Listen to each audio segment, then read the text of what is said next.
Men mayqa tushkun.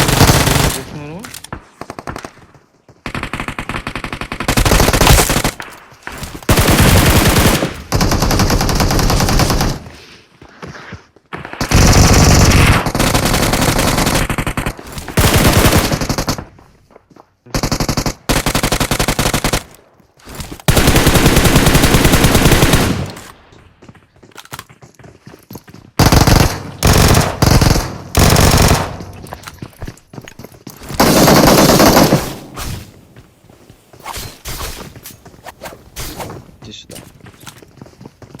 На втором этаже.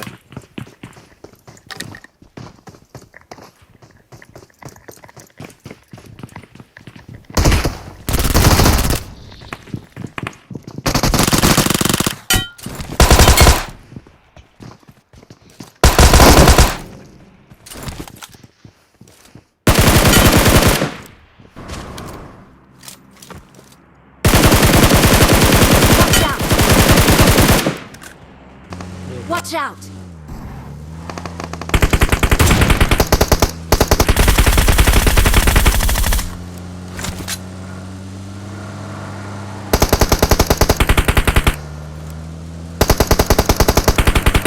Their vehicle is smoking!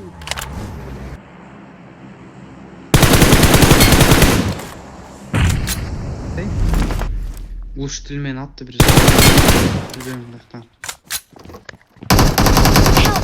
Watch out!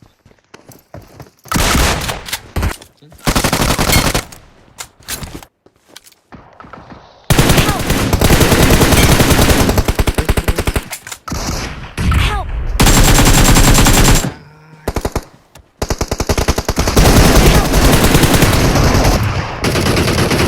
Öldüm gitti. Help!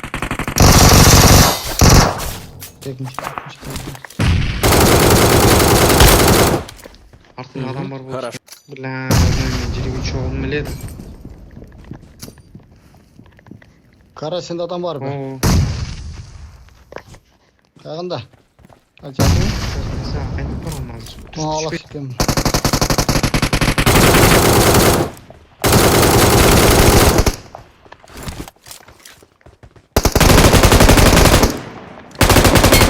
Ne yapalım?